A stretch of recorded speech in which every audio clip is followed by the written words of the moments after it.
1 Keperawatan kelas B. Saya mahasiswa dari Institut Ilmu Kesehatan Pneumonia. Baiklah, pada kesempatan ini saya akan menjelaskan tentang anatomi fisiologi jantung. Jantung merupakan organ penting yang bertugas memompa darah dalam tubuh Anda. Jika jantung dan pembuluh bermasalah, tentu saja akan menyebabkan berbagai penyakit jantung dan menimbulkan gejala. Ada beberapa bagian-bagian jantung. Yang pertama adalah aorta, yakni arteri terbesar pada tubuh manusia. Letak aorta berada di bagian atas organ jantung Anda. Aorta berfungsi membawa darah yang mengandung zat oksigen dari bagian ventrikal kiri sampai ke seluruh tubuh. Yang kedua adalah vena cava superior. Vena cava superior atau vena cava ialah vena besar yang ada dalam tubuh manusia. Letaknya berada di bagian atas bagian jantung. Fungsi dari vena cava superior ialah untuk membawa kembali aliran darah yang mengandung karbon dioksida yang asalnya dari seluruh tubuh di bagian atas menuju ke jantung. Yang ketiga adalah arteri pulmonalis. Arteri pulmonalis yakni arteri yang bertugas mengangkut darah yang berasal dari jantung menuju ke paru-paru. Fungsinya dari arteri pulmonalis ini ialah mengganti kandungan karbon dioksida dengan uap air dalam darah menjadi oksigen. Yang keempat adalah katup aorta. Katup aorta adalah katup yang memisahkan antara ventrikal kiri dan aorta. Adanya perubahan tekanan darah di kedua sisi katup tersebut juga bisa menyebabkan katup terbuka ataupun tertutup. Fungsi dari katup aorta sendiri ialah untuk mencegah darah di dalam tubuh mengalir pada arah yang keliru. Yang kelima adalah atrium. Bagian berikut adalah atrium yang merupakan bentuk jamak atria yang artinya sama dengan serambi. Di sini ada dua atrium, yakni atrium kiri atau serambi kiri dan atrium kanan atau serambi kanan.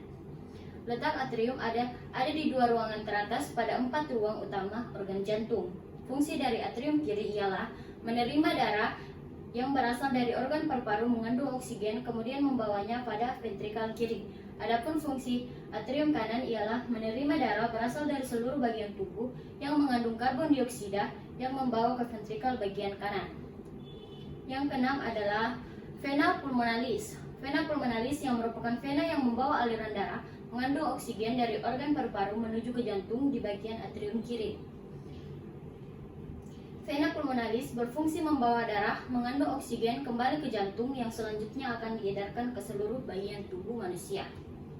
Yang ketujuh adalah katup tricuspidalis. Katup tricuspidalis ataupun katup trikuspid yaitu katup yang terdiri atas 3 daun katup. Pada katup ini bisa terbuka bila sistol, berkontraksi serta bisa menutup kembali. Katup tricuspidalis berfungsi memisahkan atrium kanan dengan ventrikal kanan guna membantu mengalirkan darah sedikit oksigen dari organ atrium kanan menuju ke ventrikal kanan.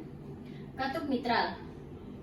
Katup mitral atau bikuspid ialah katup yang memisahkan antara atrium kiri dengan ventrikal kiri. Organ ini juga bisa terbuka ketika darah mengandung banyak oksigen pada atrium kiri akan mengalir menuju ke ventrikal kiri.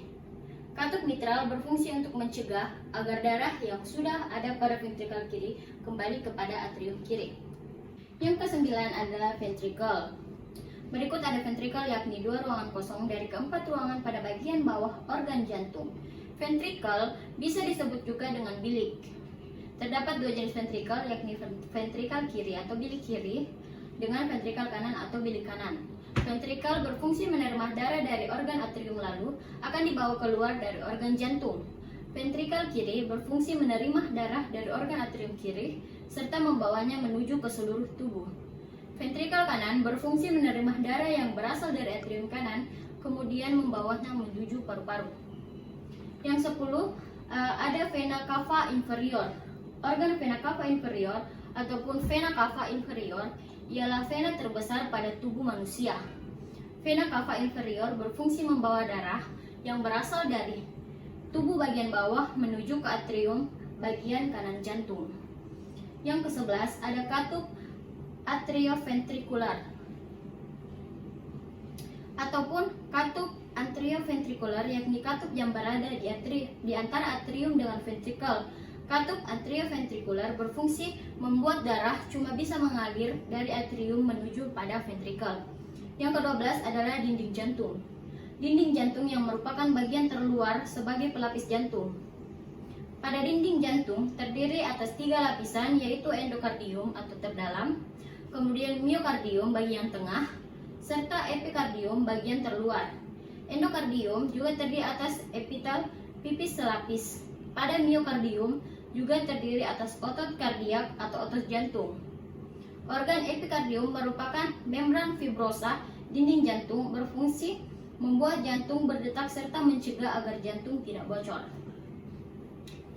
Baiklah, itu tadi penjelasan atau materi saya tentang anatomi fisiologi jantung.